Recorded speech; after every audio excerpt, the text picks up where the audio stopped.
अस्सलाम वालेकुम। आज का मौजू यूट्यूब है। क्या यूट्यूब पे सब अच्छा है? क्या यूट्यूब को बैन होना चाहिए, या सब अच्छा नहीं है लेकिन बैन भी नहीं होना चाहिए? मसाइल हैं लेकिन उनके हल की और सूरतें मौजूद हैं, इनके ऊपर आज हम बात करते हैं। यूट्यूब के बारे में पहले 3 चीज़ें हमें बहुत अच्छी तरीके से समझनी होंगी। हम यूट्यूब को और सोशल मीडिया की इस पूरी एक्टिविज़म को अपने दाखिली तनाजुर में देखते हैं। ये प्रॉब्लम क्रिएट कर रहा है, ये हद-ए-अदब पामाल कर रहा है, ये गुस्ताख हो रहा है, बहुत सारी चीज़ें और जेन्युइन चीज़ें हैं, सच्ची बात है। बहुत कुछ गलत कहा, बोला और लिखा जा रहा है सोशल मीडिया के ऊपर इंतहाई गैर ज़िम्मेदारी से। लेकिन इसका एक और पहलू भी है। आप इसको दाखिली तनाजुर से हट के देखें। ये आपकी डिजिटल सफ़ीर हैं। ये जैसे भी हैं पाकिस्तान में सोशल मीडिया की ग्लोबल बैठक में ये पाकिस्तान का मौक़िफ़ पेश कर रहे हैं।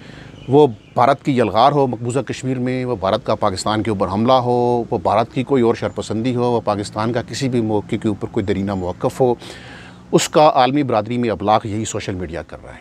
और इस सोशल मीडिया पे हम पहले ही बहुत कमज़ोर हैं। उस कमज़ोरी के हम नताइज भुगत रहे हैं। कैसे भुगत रहे हैं? आप फेसबुक के ऊपर कश्मीर के ऊपर चीज़ें डालते हैं, वो चीज़ें फेसबुक डिलीट कर देती है। वो कहती है हमारे कम्युनिटी स्टैंडर्ड्स के ख़िलाफ़ है, क्योंकि इंडिया डोमिनेट कर चुका है। यूट्यूब के ऊपर हदीका कियानी गाना डालती है, वो डिलीट कर दिया जाता है। प्रेसिडेंट ऑफ पाकिस्तान और इमरान खान साहब के मौक़िफ़, उनके ऑडियो वीडियो पैगामात सोशल मीडिया से इंतज़ामिया डिलीट कर देती है। आप बहुत पीछे हैं, इंडिया बहुत आगे है। वहाँ यूज़र्स बहुत ज़्यादा हैं, आपके यहाँ यूज़र्स बहुत पीछे हैं। नतीजा ये है कि पाकिस्तान के कौमी मौक़िफ़ का अबलाग सोशल मीडिया पे मुश्किल हो गया है। ये हमारी उस नेगलिजेंस की वजह से हुआ है कि हमने ना नेट की फैसिलिटी दी लोगों को, ना हमने इस कल्चर को हौसला अफजाई की, ना हमने इसको फैसिलिटेट किया। और ये बला अब ऊपर से सर पे है कि आज बंद हो रहा है यूट्यूब, आज सोशल मीडिया बंद हो रहा है, आज हम यूँ कर देंगे, आज फ़लाँ कर देंगे, आज फ़लाँ कानून साजी आ रही है। इस पैनिक में आप इंडिया को वॉक ओवर दे रहे हैं। इस बात को ज़हन में रखिए, फिर सीखिएगा बाद में नहीं कि जनाब अब यूट्यूब के ऊपर हमारे मौक़िफ़ का ब्लॉक नहीं हो रहा, अब हम फेसबुक के ऊपर वज़ीर-ए-आज़म साहब का पैगाम गया है, कश्मीर के ऊपर वो डिलीट हो गया। आप सुकड़ते चले जाएंगे इस ग्लोबल दुनिया में। आप बिल्कुल एक तन्हा कोने में खड़े हो जाएंगे आइसोलेशन में, इसको बंद करके। ये जो आपके डिजिटल सफ़ीर हैं, इनकी बाजू मरोड़ के और इनके हाथ पाँव काट कर।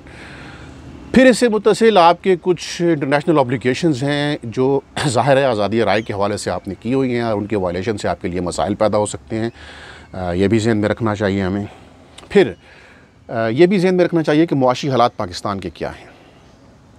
हमने छोड़ना किसी को नहीं है, हमने लटका देना है, हमने ये वो कर देना है। यहाँ से शुरू हुआ था मामला और अब कह रहे हैं कि जनाब प्लीज़ आप कंस्ट्रक्शन में पैसे लगाइए, हम आपसे नहीं पूछते। ये आप यूँ समझिए कि एक प्रैग्मेटिक अप्रोच जो है वो प्रिवेल कर रही है। तो अरबों रुपए आ रहे हैं यूट्यूब से, लोग कमा रहे हैं। जो बेरोज़गार हुए, जिनके पास रोज़गार नहीं है, वो इससे पैसे कमा रहे हैं और वो पाकिस्तान को रेवेन्यू दे रहे हैं। और ये सारे सियासी लोग नहीं हैं।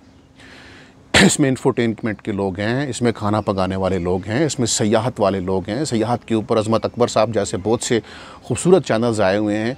आपकी तो एम्बेसियों ने कभी सयाहत के लिए कुछ नहीं किया, ये लोग कर रहे हैं, ये दुनिया को बता रहे हैं ये पाकिस्तान है।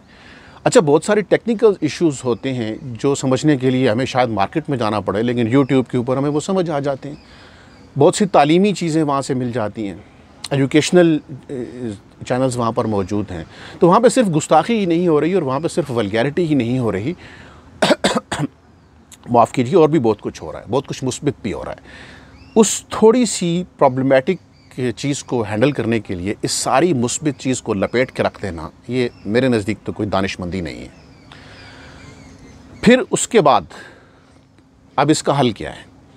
क्या इसका हल सिर्फ कानून है? ये पहला सवाल है। और कानून में क्या इसका हल सिर्फ बैन कर देना है? ये दूसरा सवाल है। पहले सवाल का जवाब नफ़ी में है। इसका हल सिर्फ कानून नहीं है, आपको समाजी तरबियत करनी होगी। प्रॉब्लम ये है कि यहाँ पे जिससे इख्तिलाफ़ करो वो लड़ने मरने पे उतर आता है। मैं भी उन्हीं में सारे शामिल हूँ, इसी समाज का हिस्सा हूँ। फिर सियासी जमातों ने अपने सोशल मीडिया विंग्स बनाए हुए हैं और उनका काम यही है इल्ला माशाअल्लाह कि जो मुखालफत करे उसके गिरेबान की धज्जियाँ उड़ा दो ताकि आइंदा सबको सबक हो। वज़ीर-ए-आज़म साहब यहाँ अपने यूट्यूबर्स को बुलाते हैं और उनके सामने अपने सियासी मुखालिफिन के लिए गटर की मखलूक, गटर से निकला हुआ राना सनाउल्लाह, माफ़ी चाहता हूँ, ये लफ्ज़ इस्तेमाल करते हैं। इस लबो लहजे के साथ फिर सोशल मीडिया पे यही फैलेगा। जिसके ख़िलाफ़ फ़ैसला आएगा वो अदालतों पे चढ़ दौड़ेगा। तो ये मैच्योरिटी तो फिर सियासी सतह पर आनी चाहिए, फिर वो नीचे आएगी। सोशल मीडिया पे उतनी ही बेहुदा गुफ्तगू होती है, मैं माफ़ी चाहता हूँ, जितनी बेहुदा गुफ्तगू पार्लियामेंट में होती है। 400 लाख रुपया एक दिन का बर्बाद करके जो वहाँ गुफ्तगू और जो वहाँ पे मायार है वो आपके सामने है। आप फैमिली के साथ बैठ कर ज़रा पार्लियामान की कार्रवाई देख लीजिए, शर्म आती, अकेले बैठ के सुनते भी शर्म आती है बाज़ औक़ात, फैमिली के साथ तो आपने क्या सुनना है। तो ये जो किरदार कुशी को इंस्टीट्यूशनलाइज़ किया हमारी सियासी जमातों ने और बिलखुसूस हुक्मरान सियासी जमात ने, इस पर नज़रसानी करने की ज़रूरत है। लोगों को स्पेस दें, लोगों को इज़्ज़त देना सीखें और सिर्फ बदतमीज़ी से और गालियाँ देने से मार्का आपके नाम नहीं रह सकता। अब आगे आइए, उसके बाद फिर कानून का, समाज के बाद, तरबियत के बाद फिर कानून का मरहला आता है। कानून के मरहले में क्या लाजिम है कि इसको बैन ही कर दिया जाए या कोई बीच की मकामात भी हैं? मेरा ख्याल है बीच के बहुत सारे मकामात हैं।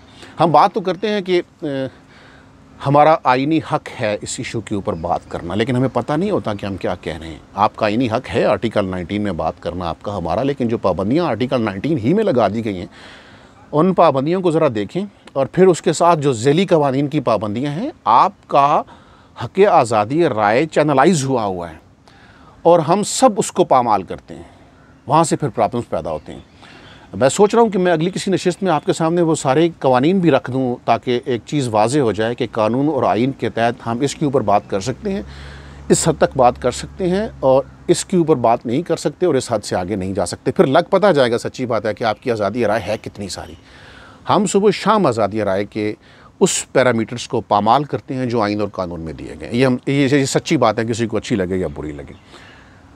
लेकिन बंद करने से यूट्यूब को, सोशल मीडिया को वही मसाइल होंगे जिनका मैंने शुरू में जिक्र किया। इसको रेगुलराइज़ करने की ज़रूरत है। रेगुलराइज़ कैसे होगा?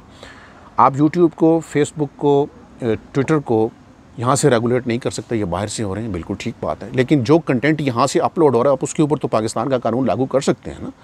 मैं हूँ, कोई और हो, वो यहाँ पर कुछ लिखता है, कुछ बोलता है, आप उसको तो आर्टिकल 19 के पैरामीटर में देख सकते हैं ना कि भाई साहब आपने ये लिखा, भले आपने किसी भी चैनल पे लिखा, वो बाहर से ऑपरेट हो रहा हो, लेकिन आप पाकिस्तान के सिटीजन है, आपने ये बात की है और आर्टिकल 19 की लिमिटेशंस ये हैं। आइए ज़रा कानून के कटहरे में इसको फेस कीजिए, ये कर लीजिए। माफ़ी चाहता हूँ।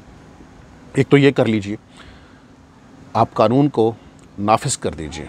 फिर दूसरी बात यह है कि कुछ कम्युनिटी स्टैंडर्ड्स दुनिया में इन सोशल मीडिया टूल्स के हवाले से डेवलप हो रहे हैं।